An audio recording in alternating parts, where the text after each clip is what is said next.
I am Dr. Jen Nelson. I'm Brianne Sickinger. And I am Dr. Jen Drum. And this is the Mav Cast podcast. Today we are going to discuss the female athlete in terms of hormones. This is a big niche topic right now. We're hearing a lot of new data coming out on how hormones affect training, how to train around your cycle, what to eat, when to eat, how to eat it. And we are here to clear up some of those myths and give you guys some objectives to take home today. So we are going to let our functional health consultant, Brianne Sickinger, give you all the information you need to know about how to train when you are a cycling female athlete. Expert. Yes, so... And the PDF. Yes, there's also a PDF. Link below. That will be linked below. So it has a lot of, little tidbits and tips and things. Basically everything. It's more in depth. It just goes more in depth. More detail in what we're going over. Yes. So key points are here, but you can download this below and look a lot more into it and have something to reference. Yeah, if you're a reader or a refrigerator poster with a list like I am, the PDF is going to be awesome for you because you can just go down your checklist and be like, this week I'm bleeding. This is what I should be doing. Yeah. This week I feel like a rock star and a superhuman. This is what I'm going to be doing. I'm going to be pulling 400 pounds off the ground. So download that PDF, help yourself out, get yourself regulated. And obviously, if you have questions, please go to maverickchiropracticclinic.com, email, and send us an email, and one of us will get back to you on your question. Yeah. Take it away, Brie. Yeah, so as a female, we have a cycle, and there's different phases in our cycle. We can go as deep as tailoring your workouts to each week of your cycle or each phase of your cycle, but that is not always feasible. And I think as athletes,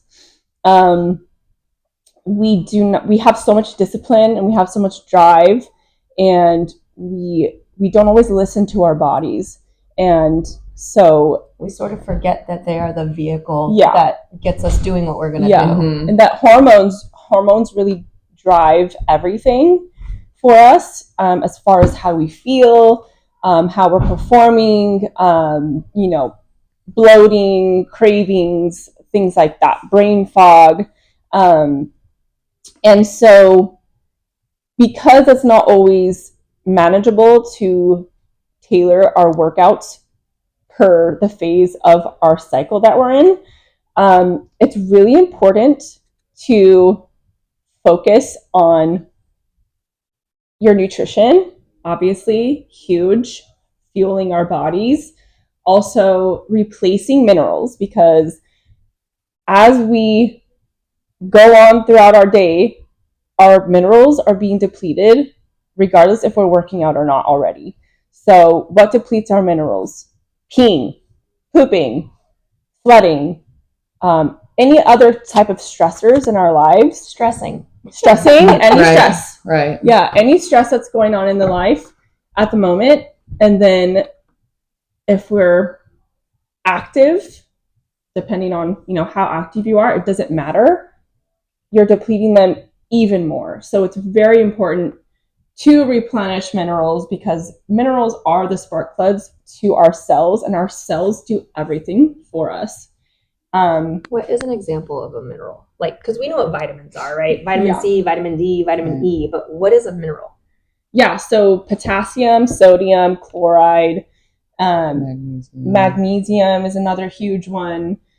How you get those in is just incorporating mineral things that are high in minerals. So your fruits, like I feel like people are afraid to eat fruit for some reason. Right. Eat fruit.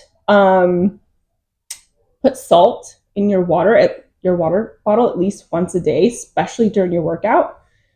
I would say during the workout is when you want the mineral salt, because you're replenishing immediately. And then immediately after, make yourself some kind of mineral cocktail. So it can be an herbal tea, like nettle is a really, really high mineral herbal tea. And then I love coconut water. You don't need to use a lot. You only need like 2 ounces. 2 to 4 ounces, I would say. That's super high in potassium, and you need salt with potassium because they work interchangeably. So when one leaves the cell, the other goes in. So you need salt and potassium together.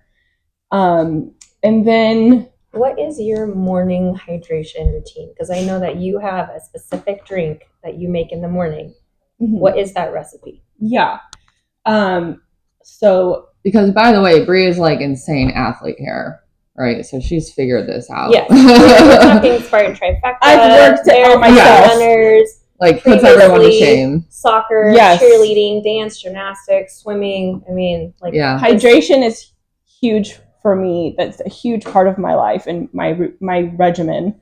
Even when I'm not training for something, I still am working out, and I'm still focusing on mineral replacement because we're so depleted in minerals because they're water soluble. We need more. We have to replenish more than anything minerals. So something that I do in the morning is I always first thing start with salt.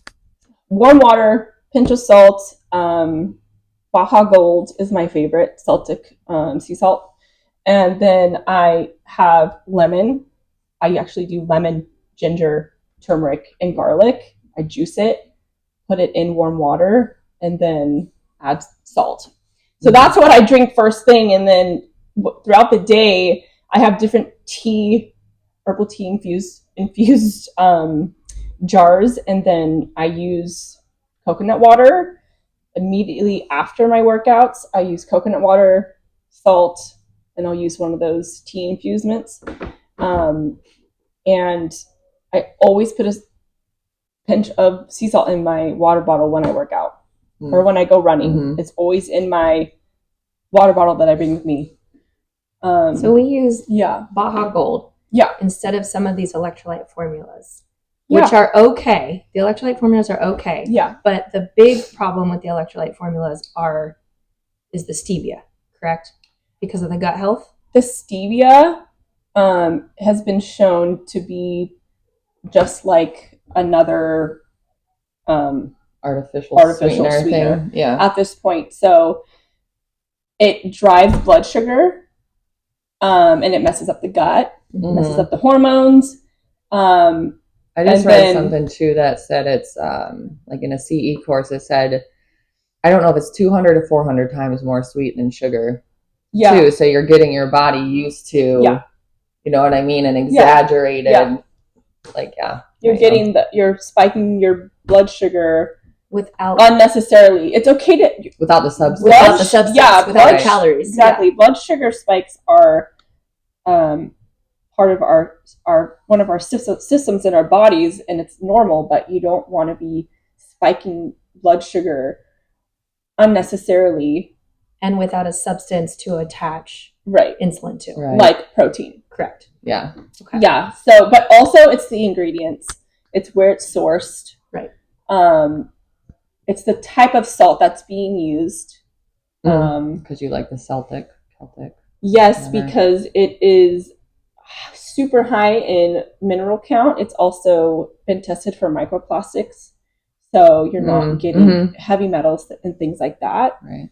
So that's really cool. I used Baja Gold one time and I warmed it up and then I let it sit for a minute, and down at the bottom of the glass were these little tiny like granular particles, which I assume were like the minerals, because I've never seen that in another type of salt drink. And so and every glass I have noticed when I mix it and I let it settle that I have this like little sediment that's not the white salt. It's like dark you gotta particle get that matter.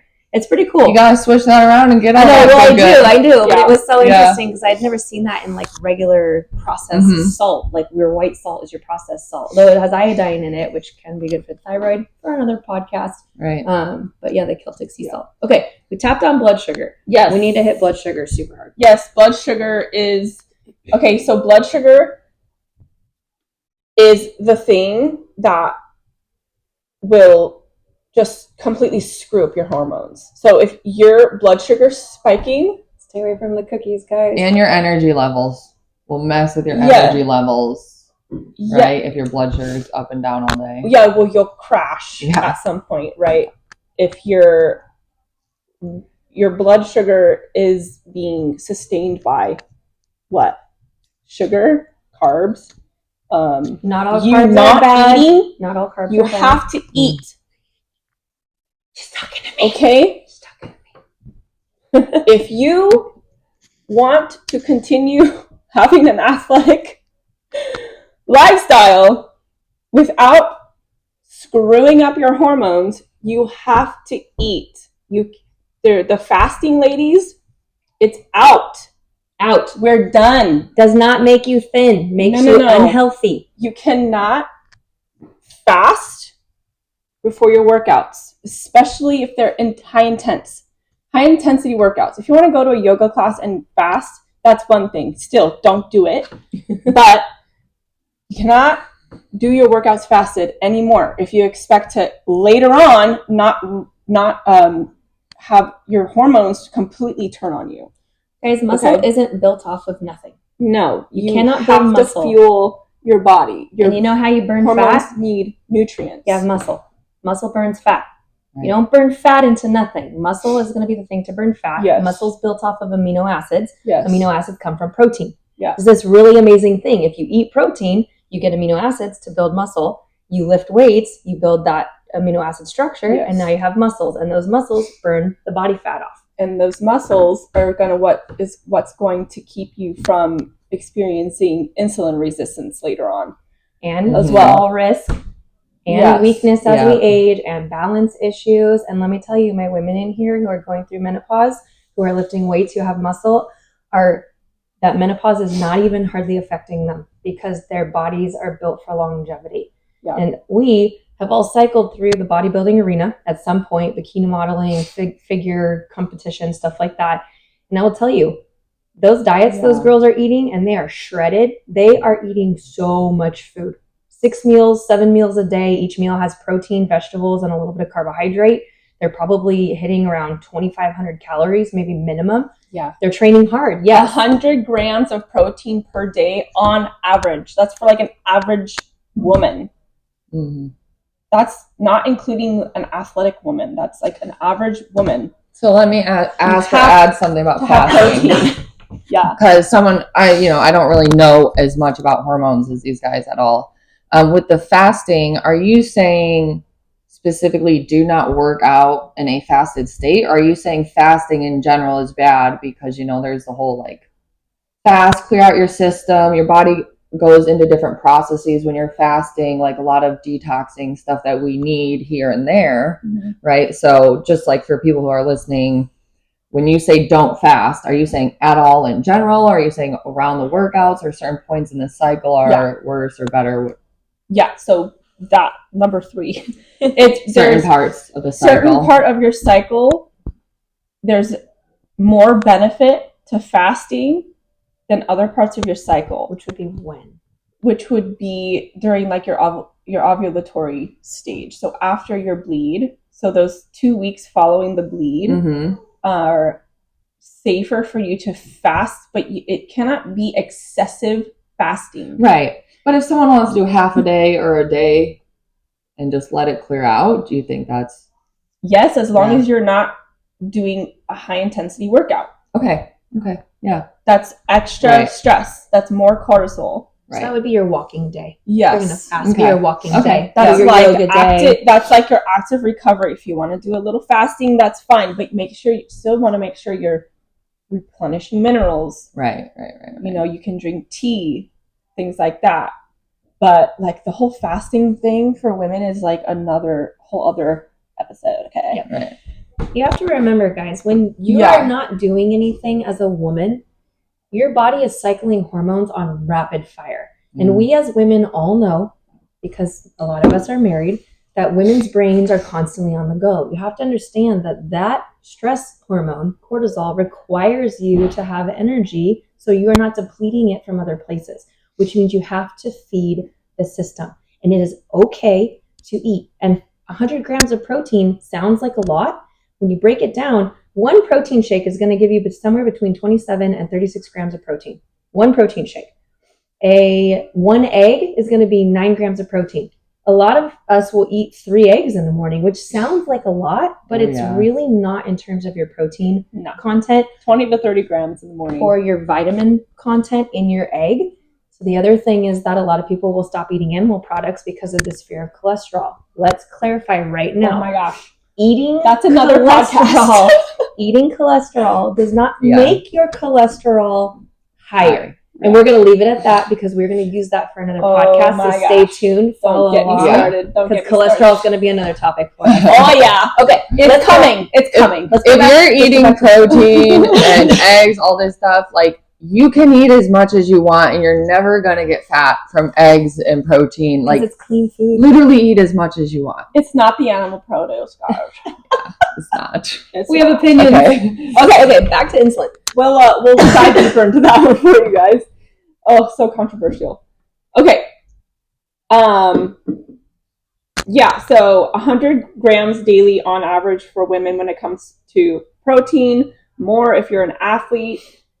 So what I would do, as an athlete, this is what I would do.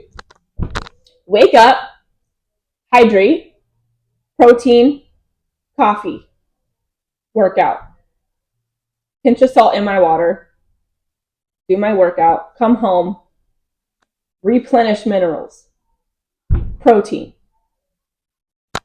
Okay? And then everything else kind of is all right after that. But, I'm talking like before your workout, post-workout is so key. And then after that, obviously, you just want to create nutrient-dense plates. Protein, healthy carbs. By the way, everything has carbs in it. You can literally, your carb can be a piece of fruit. Or if you don't want to have like rice or something, but also sweet potatoes, that's one of my go-tos.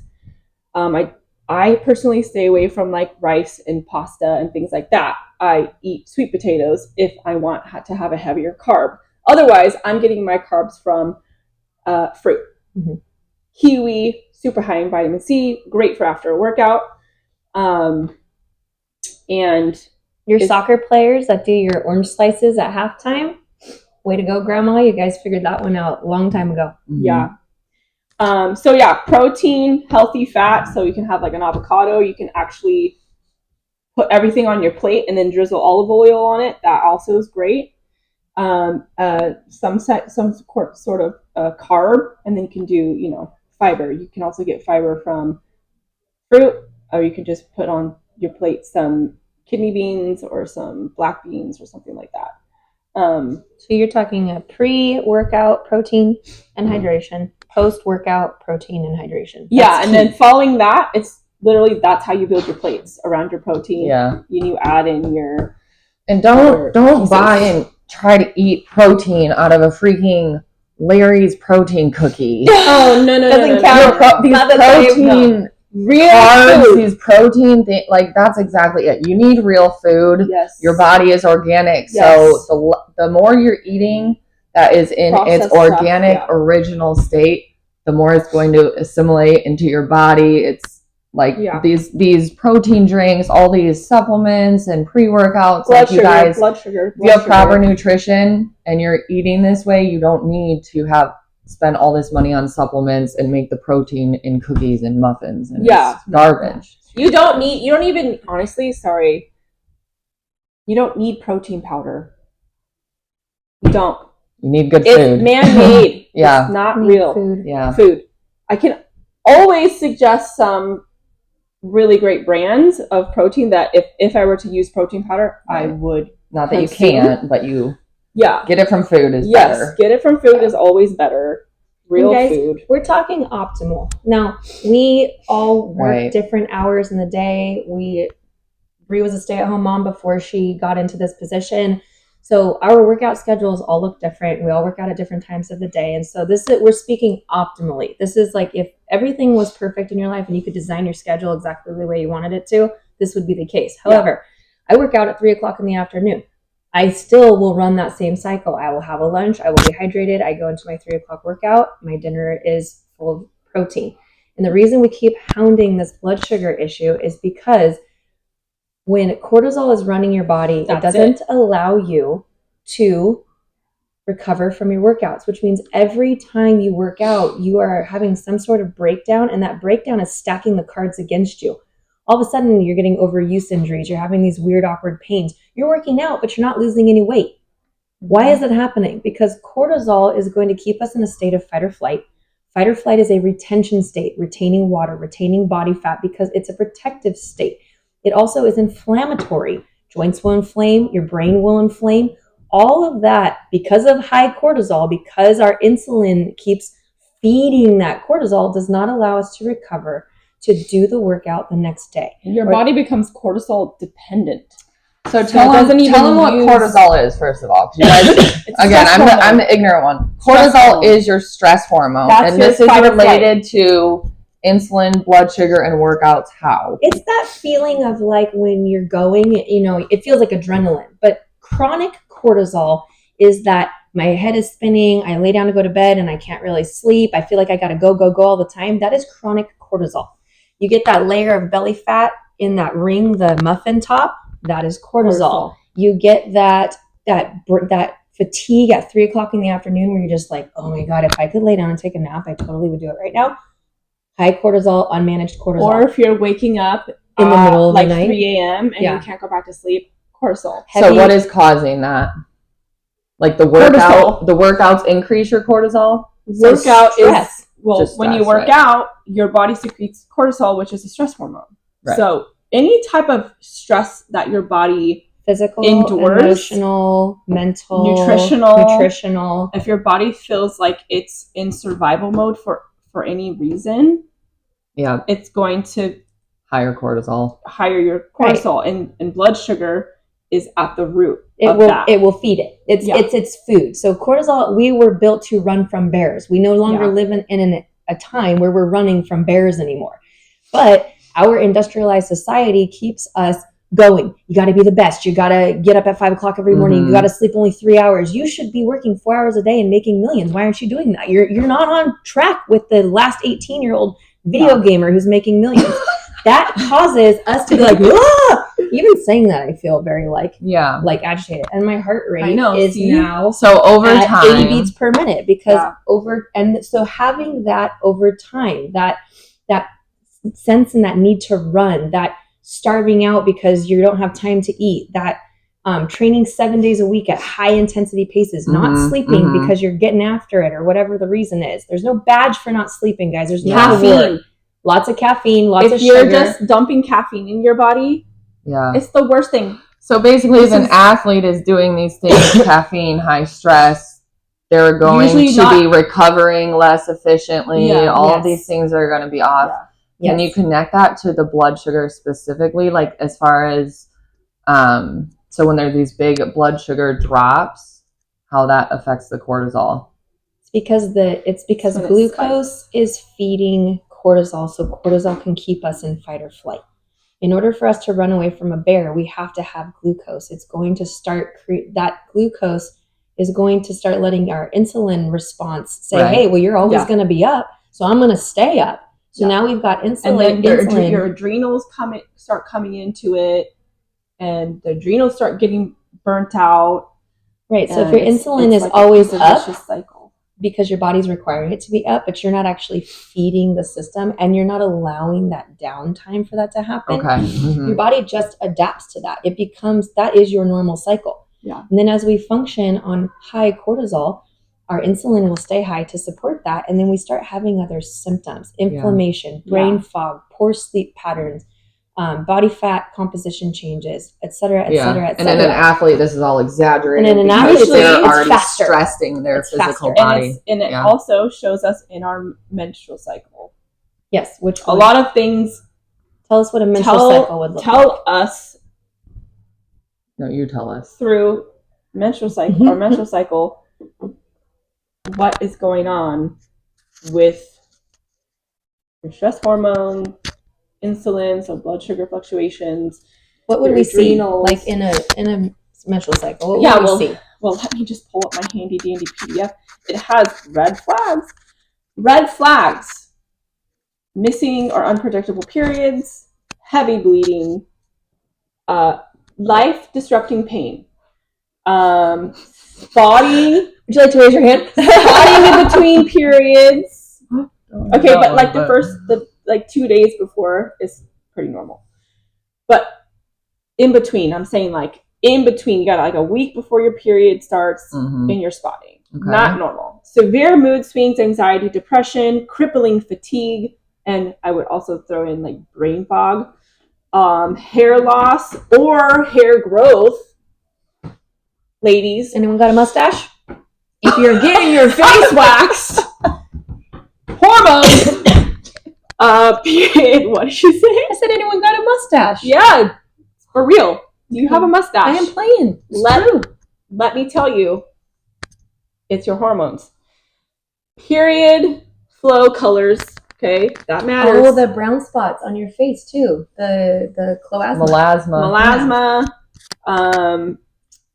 Acne. Okay. Especially like around the jawline. So these are all red flags for high cortisol or blood. No, for hormonal imbalance, basically. Okay. And most of the time, the hormonal imbalance is coming from your cortisol. Okay. Blood, and that's the stress. What's driving that is your blood sugar spike. So for someone like maybe experiencing all of these, or they're like, okay, this is all applying to me. What can I do? Yeah. So aside from like the salt, the hydration, the protein, all of that stuff, as far as getting the hormones rebalanced, obviously working with someone, but what else? Well, sleep. Yeah, let's give top 3 so that they can try this at home.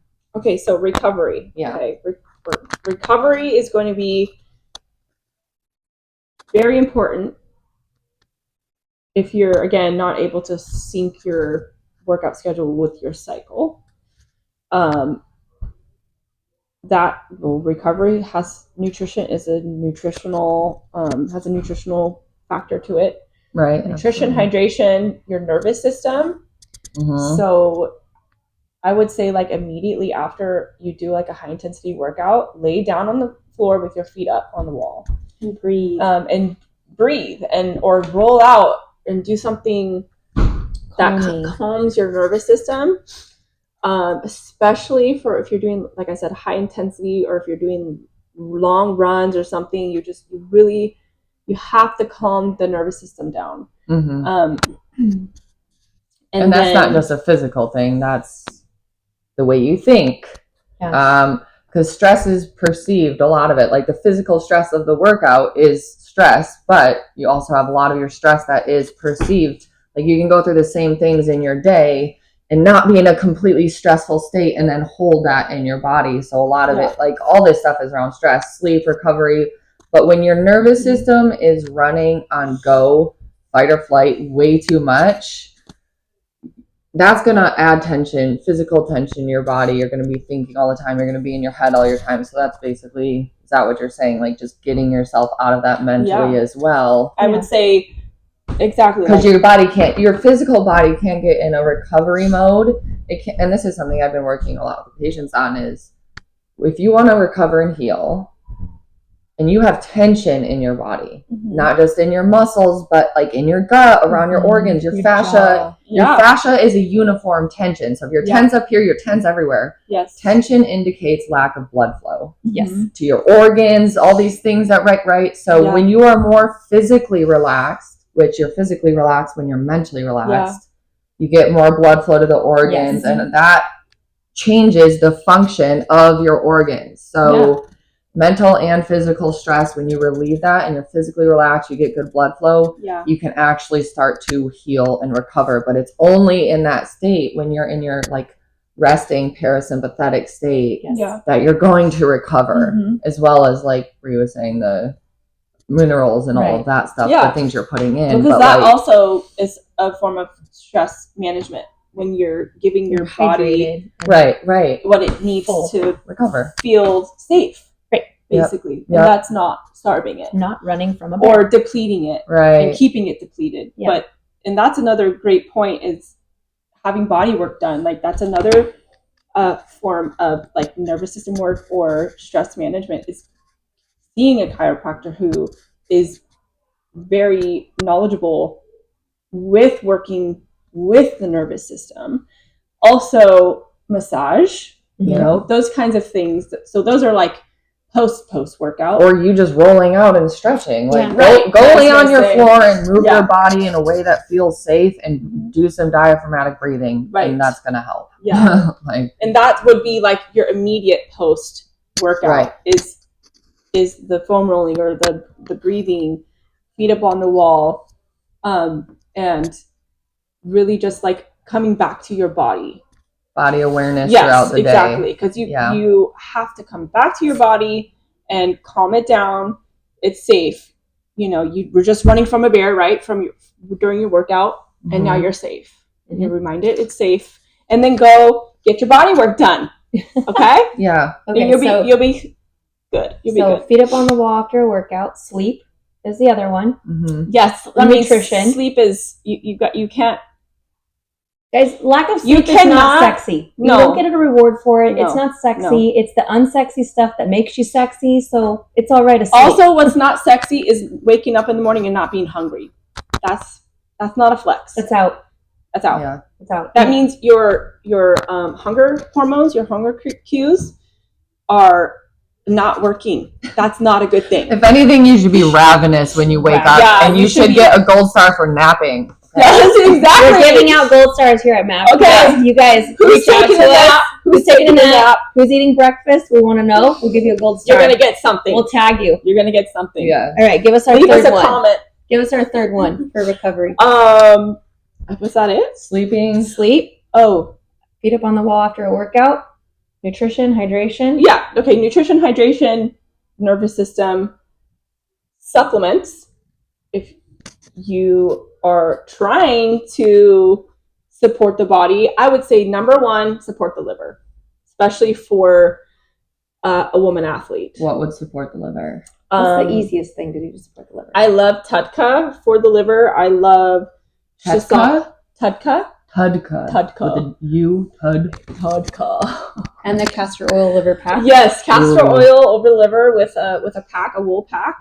A warm castor oil pack on the liver. So good to help you sleep too, guys. And I love reishi spore for the liver. We don't drink coffee here. We drink mushroom coffee. And Jen missed the notice. I'm learning. Okay. We usually get people all the way over on the other side at some point. Come over to the French side. Sichandra berry. That's a really great one for overall women's health. We'll put these in the show notes if you can't understand the lingo coming out of our mouth. So we'll just put those names in the It's show wonderful. notes. It's fantastic. And all the ladies should be taking it. Okay. So I would say supporting, if you're going to do supplements, there's like creatine and protein and all these fancy things. I don't do that. Okay. Support your organs. Right.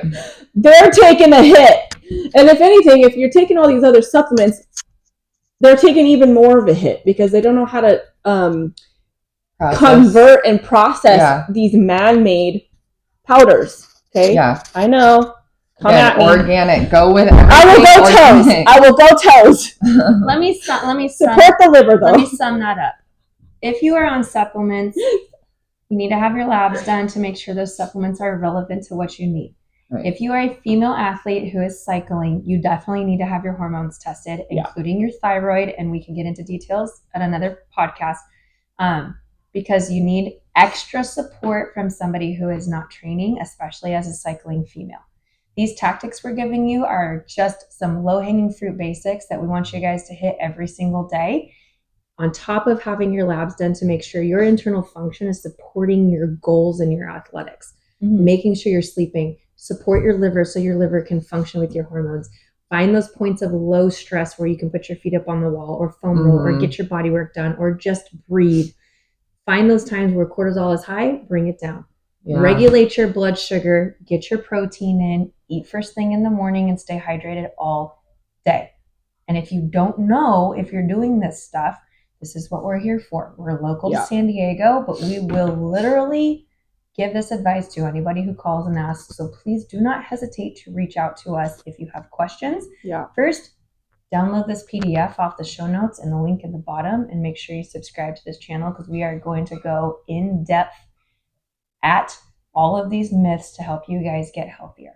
Yeah. Not just for females either, across an We're array of topics. Across the board. This is just a special because we're all females. In March, we're having an event. We have an event in March for women's hormones. And we are going to go way more into depth, and we are going to go way more into the different phases of women's hormones. So it doesn't matter if you're 12. It doesn't matter if you're 95. We want to see your face there for some good food. Go to our Instagram for the Instagram. The will website. Also be on the website too. Yep. Let you guys know how to get yourself registered so we know you're coming. Otherwise, we're going to be talking to nobody. Yeah, come out. Yeah, so come out. We want you to thrive